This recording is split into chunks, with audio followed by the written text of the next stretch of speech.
If you're a creator, chances are you've left the default path behind. You know what I mean. Going to school, getting a degree, going into a traditional job, and climbing the career ladder. You've left that behind. But the creator path is one of uncertainty. The people that should not be scared are the most terrified because they've never bet on themselves before. When you're on your own, you're making it up as you go. You have to find your own meaning.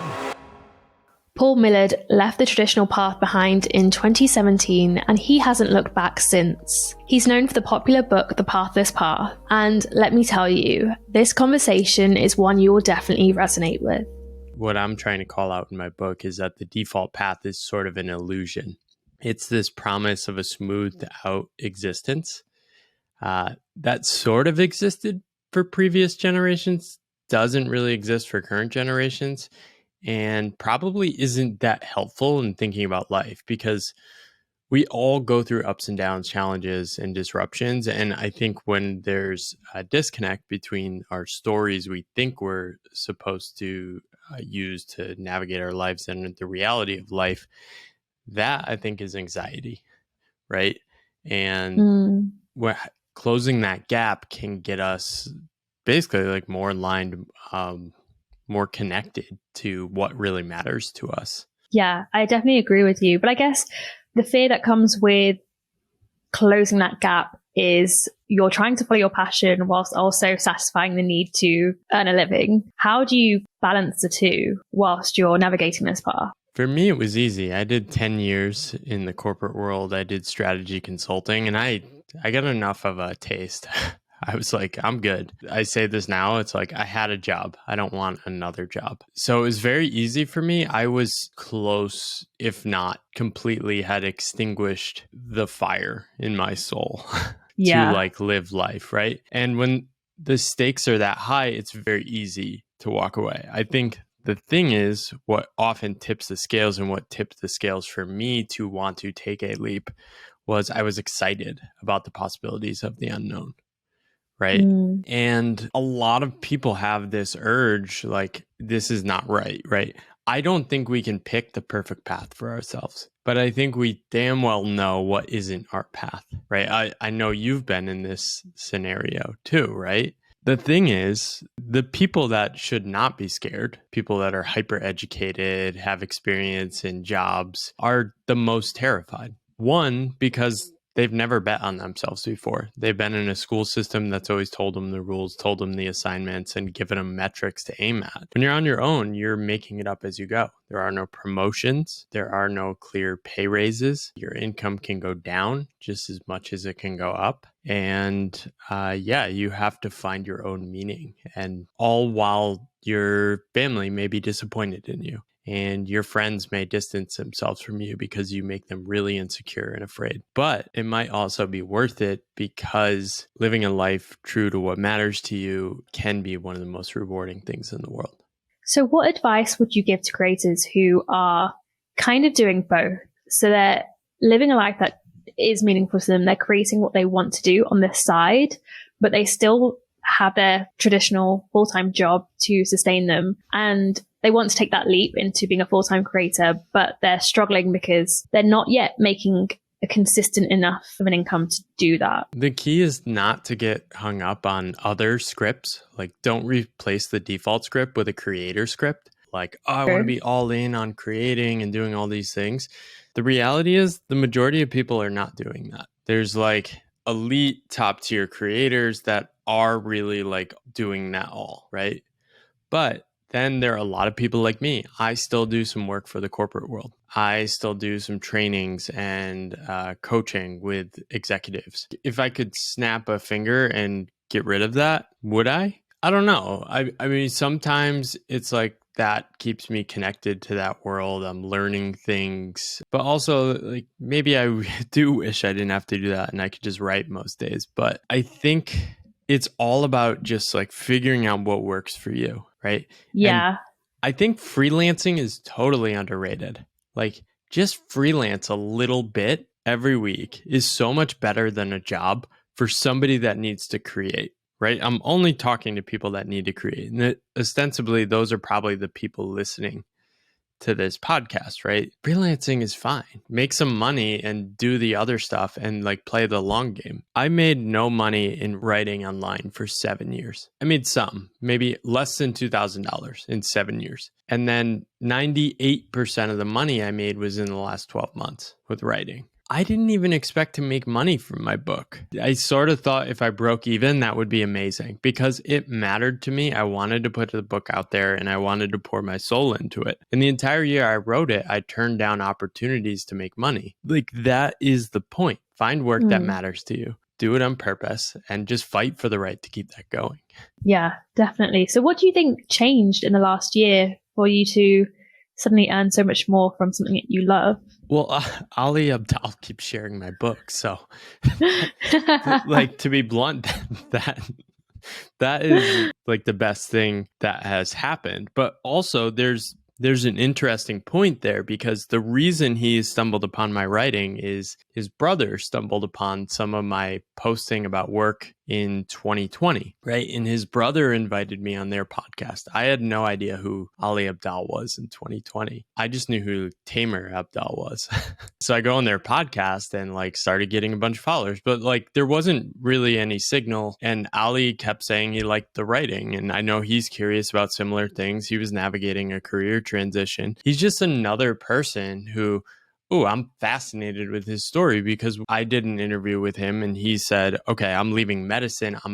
In our world, he's seen as like, oh, this is high status, prestigious. He's crushing it. Yeah. His parents are like, you're not going to be a doctor. And he doesn't feel good about that, right? And that's so real. And he's just like anyone else. And I think the thing that people resonate with me is like, I really care about people finding these paths. I don't care what your background is, whether Ali or some other person from all the dozens of countries I've talked to hundreds of people about their relationship to work. It's like people have this burning desire to do things that matter in a world that tells them that that is not the right thing to do. The world tells us you need to follow the path. You need to stay safe. Employment is the smart thing to do. Betting on yourself, doing your own thing, daring to live a life that's true to yourself is crazy and low status, right? And it's nonsense. We need to shake this up. We need to unleash people. People want to be inspired. People want to be creative and people want to dream. Let's let it rip, baby.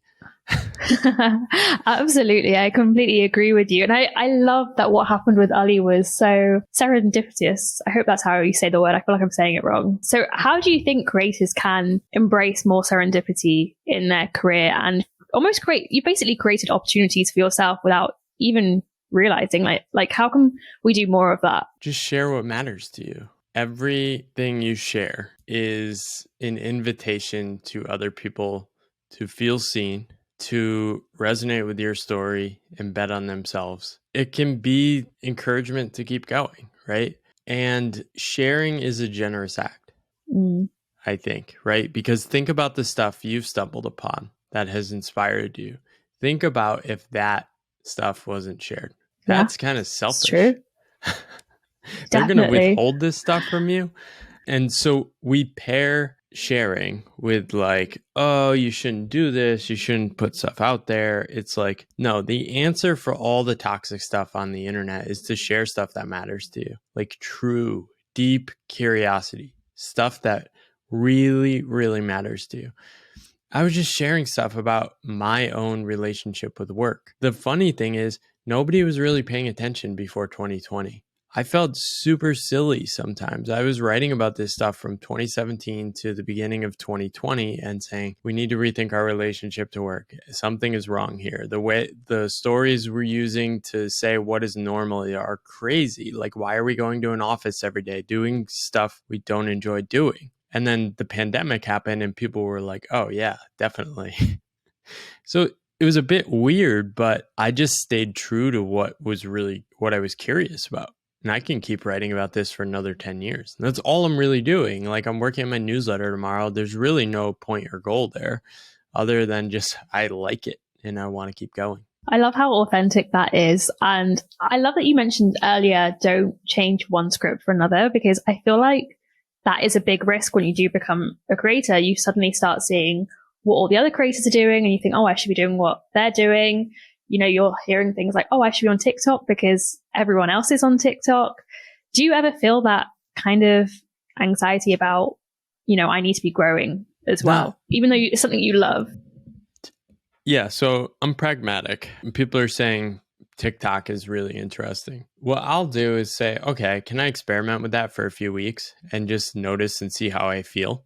If it's really fun for me and I'm like, oh, I want to play this game, I'll keep going. That's newsletter writing for me. I love it. I want to keep going. I've done a bunch of different experiments with YouTube, TikTok, short form content. Doesn't really light me up. That's not a game I can win. I'm more interested in the games I can win, which are basically just long games. What can I do over 10 years? I'm pretty sure I can write a newsletter for the next 10 years. I tried like TikTok. I can't really play that for more than a couple weeks. The funny thing is, like, when I quit my job in 2017, there wasn't the label of creator. And I just reject any script.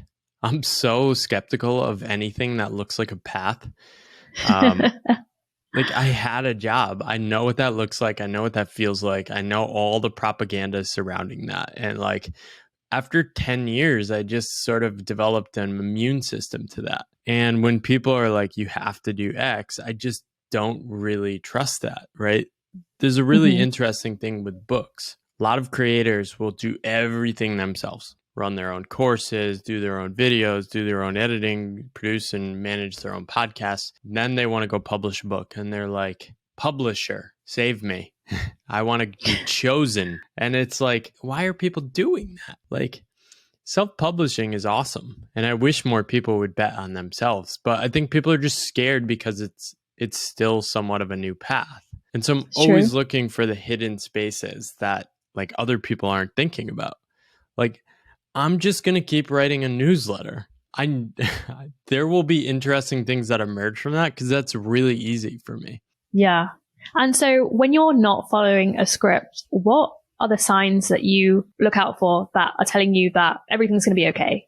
Like, even if you're not on a path, like, things are still going to work out. I think for me, it's just time on path. I have that feeling still. Oh no, what's the future look like? I mean, I'm having a kid and there's all sorts of anxiety that gets injected on you by other people. Aren't you worried about this? Aren't you worried about that? Don't you think you should get a job with a kid? Aren't you worried about the increased healthcare costs? All these things. And it's like, okay, I've been on this path for 6 years. I've had this anxiety creep up. And really now it's just like, oh, I've seen this anxiety. It shows up like once a month. So it's like 50 plus times at this point. It's like, all right, I have enough awareness to be like, all right, anxiety, emotion, I see you. Like, I'm not going to let you run my life. And this is the thing. A lot of people take their anxiety and say, well, I don't like this anxiety bubble that floats in my body. This safe path over here promises to let me get rid of the anxiety. But I think that's a lie. I think what happens is that everyone just agrees not to ask each other about their anxiety. True. Right? So you're in a job. Everyone's a bit anxious and insecure because there are no paths anymore. Anyone could get fired. You have to keep moving jobs and companies. Everyone knows this. This is common knowledge. So you just get a job, buy into the script, which is you're safe, you're smart, you're secure, everything is figured out. And then you agree not to ask anyone else about it. But this is why I like creators. It's like, oh, you're uncertain about your future? Cool, me too. Let's feel vulnerable together and we can support each other because it's like, I know this is hard and like I really am inspired by anyone that chooses to bet on themselves. Yeah, I agree. It's like this accepted truth that we all know it's there. Even though sometimes we don't talk about it, we know it's there. We know we're all going through the same thing. And that's oddly reassuring to know that somebody else feels the exact same way. Well, also, it's for me, the goal is to just keep staying on this path. It's not to get rich. That's other people's goals, right? So I have made more money in the last year, and that means like I can add more to my savings account, which to me is my runway. So it's like more time to experiment. So always in my head, I'm thinking about, okay, can I spend a year making no money? It's like right now, yes. And that's freeing, right? Because I have enough experience to say, okay, I can bet on myself. I can figure something out. Worst case, I get a job. It's no big deal. I don't want to do that, but I could. So how much do you put towards a runway? I'm really curious. Like, how much do you protect yourself against that uncertainty? So I probably have about 2 years of savings Okay, in that's cash, amazing.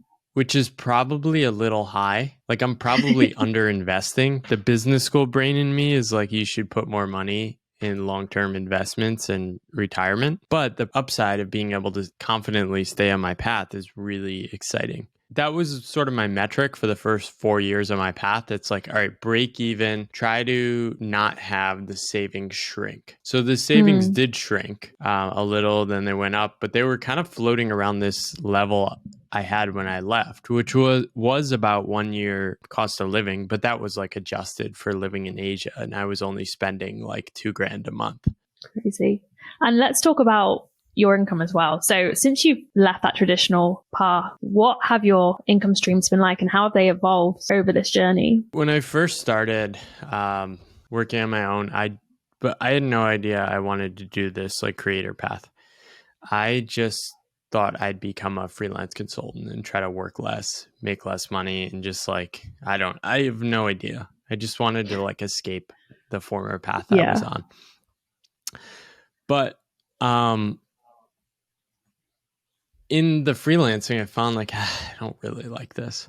So I discovered some writing by Andrew Taggart, and he had this idea that work just is dominating every moment in our life. He had this term total work. He wrote a lot about this in 2018, 2019. And I sort of asked myself, like, what would life look like if I just didn't try to make money or didn't work for a few months? So after 6 months of figuring out the freelance thing and making some money, I think I made like 45 grand in 6 months. And I just decided, okay, I'm going to like spend as long as possible not designing my life around work. And over the next 18 months, I think I made like 25 grand and just made my life like very minimalist. I moved abroad and cut my expenses down to like 1,000 a month in Taiwan and Bali and places like that. And just like a lot of stuff started opening up. I started creating, I started writing more frequently. I ended up creating the course I now make money from, Think Like a Strategy Consultant, like a very early version of it. And I started to get in touch with this energy. So freelancing went from like money to like basically zero. So like I was making zero income for about like 9 months in my second year. But I didn't really know if I could make money on the other stuff. I just thought it was worth spending time on things I cared about. And I was still in Asia, like cost of living was low. And my conception was I'll just like live minimally and I can live like this happy for the rest of my life. And my wife is very similarly wired to me. She loves being creative, learning new things, doing things she cares about, and doesn't need much in terms of material possessions. So we're very aligned on that. Slowly, like my course started making more money, and probably from 2019 to 2021, my course was like most of the income. And I designed that to be a self-paced course. And then I sometimes offered coaching on top of it, but was working very little on that. And that was basically paying me a basic income. So I spent all my time doing my podcast, writing for fun, for free, and ended up writing my book in 2021. Also started doing like corporate coaching and training. I designed like these training packages on top of my course where I was like, okay, I'll do exactly this, only in this way for this amount of money. And those started taking off in 2021 as well. So in 2022, I ended up making a lot of money from my book. I sold like 10,000 copies and made about, I think, $50,000 to $55,000. Did that. And then the course made about $85,000. I ended up making like $50,000 from some of the consulting and training. And then there were some other random income streams. So those are really the things. And I have a post about this. I share this data just to show how it evolved over time. But yeah, it was all just like, just continue to tinker and do stuff. And I designed everything around how do I actually only do stuff I like doing and can continue doing. So the longer you stay on this path, more opportunities open up, but you don't want to create a job for yourself. So I'm totally fine if my income goes down or like the book sales start slowing down and things like that. I don't know what it'll look like, but we'll figure it out. No, I like your approach to it. And do you feel like we talk about work-life balance a lot, which I think is really significant when you don't enjoy what you're doing. But I feel like it's also really significant when you love what you do, because it can be so tempting to always work. And it is still work, even though you love what you're doing. Do you think balance is still important at that point? Like, is that something that you still think about, or is it not really part of your life? I don't work that much. I don't start with the assumption that I should work most days. I've always been sort of hostile toward work because I found so much work just not worth doing. But I really like what I'm doing. So like writing to me does not feel like work. Some of the stuff I do for corporate trainings and stuff, it's like it takes a lot of activation energy for me to get to do that. But there's a lightness to my days. I don't do a lot of meetings. I'm not super ambitious with a lot of the things I'm building. I'm really just taking it slow and trying to figure out things I can do over the long term. So most days I might work like 3 to 4 hours, but I typically go to the gym in the afternoons, go to the sauna. I always prioritize time with my wife, especially while she's pregnant. Like on Wednesday, we went out for brunch and we went for a hike in the afternoon. And yeah, it was a chill day. And if you're not taking advantage of the freedom of self-employment, I don't know what you're doing. Like I'm always shocked at these people that are just working every day. Yeah. It's like, why not? You should probably just get a job, because jobs can pay really well if you're that devoted. Exactly. Yeah, it's like trading one rat race for another, really, isn't it? I feel like it's a danger with side hustles sometimes. Yeah, I could never do side hustles. I never had enough energy after work. Like my energy was so zapped by my job that I don't know what these side hustle people are like. And I think this is a challenge, right? This is mimetic desire. We want what other people want, right? So we see the loudest voices of these, like, especially if you're on Twitter, these hustlepreneurs. They desire wealth, fame, status, and we can trick ourselves into thinking we're like them. But I'm skeptical of any of that, which is like, I'm just wired differently. I'm not that ambitious. I have to like practice trying on ambition to come up with ideas. I literally don't think of these ideas unless I'm forcefully putting myself in that mode. Whereas like some people are thinking, okay, how do I make $1 million? As I just said that, I'm like, I've never really thought about that. No, same. And how do you think people can tune into more of what's their own voice versus that of what they're, consuming online, to know that this is actually what I want, not because I've read it on Twitter? I think it's just doing the work, right? So I write most days, and I don't know in other domains. I know you do a lot of stuff on YouTube. I think the creative process over time demands truth. You can't really trick the creative process, right? True. Maybe you can run some sort of like content SEO strategy if you're trying to sell something else. But if you're playing a long game, it's really hard to short circuit your own like truth and ideas. I read a lot of creators and follow a lot of people's stuff. It's inspiring for me. I love being like, I call it like a creator fan. Like I just want to root other people on. It's just fun. But I'm also reading a lot of books. I'm asking my own questions. And I think it's very important to just sort of block a lot of mainstream ideas. They're just not that good. So I think it's important to create your own bubble of interesting ideas that excite you. Agree. I'm going to end now with a quick fire round. So it's the same questions that I ask every creator that comes on air. So what's your favorite thing about being a creator? The freedom and the aliveness. It's amazing. Also just the creative act, like just sitting down and writing. I love it. It's so much fun. Yeah, agreed. And what's something that gives you the most inspiration for your work? People like you that dare to create. Like in today's world, the world tells us that we shouldn't be doing what we're doing. And choosing to do that, just every random person that is leaning against that and leaning into what they're curious about, that is so inspiring to me. Yeah, I get inspired the same. I love it when I see people doing different things. It's so cool. Yeah. What's one tool that helps you as a creator? Passion fruit. It's very good. We appreciate that. Another tool. Yeah, there's so many good tools. I think that makes it amazing. Like Teachable has been incredible for me. ConvertKit has been amazing. Twitter is amazing. Riverside. I'm trying to get Riverside to sponsor me. So if you're watching this, Riverside. I mean, we can send them a memo because they're sponsoring quite a few of our episodes. So I can let them know.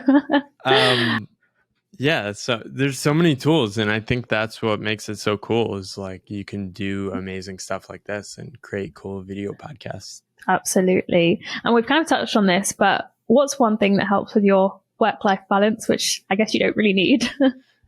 Just my natural DNA, I think. I'm like default skeptical of working too much. So yeah, I'm very good at this. I haven't really had like I haven't felt disconnected or overworked in almost 6 years now. That's amazing. I don't know why. You know, I have to say you're our first podcast guest who has given me like an easy answer. Like everyone else is like, oh my God, I can't answer this. I struggle with it so much. Oh, I don't struggle with it at all. You're the only person who's like, yeah, this is so easy. It's just part of me. So I love that. And everyone should just work less. Like, yeah, just chill out. Take a day off in the middle of the week. Like, what are we doing? Just go do what you want. You're free. Agreed. And what's one piece of advice that you'd give to other creators? Take a day off in the middle of the day and just wander. Go for a long walk and see what emerges. Like, to stay on this path, I think you can play short-term games that maximize extrinsic goals, but the only way to sustainably stay in a path like this is in which you're connected with yourself. And the easiest way I know how to do that is go for a walk without a destination and see what sort of feelings emerge and try to get more in touch with yourself. I love that. Thank you so much, Paul. This has been such a breath of fresh air. I love how different you are to other creators. I think it's something that we all need to hear more often. So thank you so much. Thank you. Yeah, I think you're channeling a lot of the same energy. So keep going on your side as well. How do you feel about the uncertain creator path? You can find Paul on his website, newsletter, Twitter, Instagram, YouTube, his podcast, or read his book, The Pathless Path. And if you are a creator, check out Passion Fruit. We help you to do sponsorships without the hassle. Thanks for listening in, and I'll see you in the next one.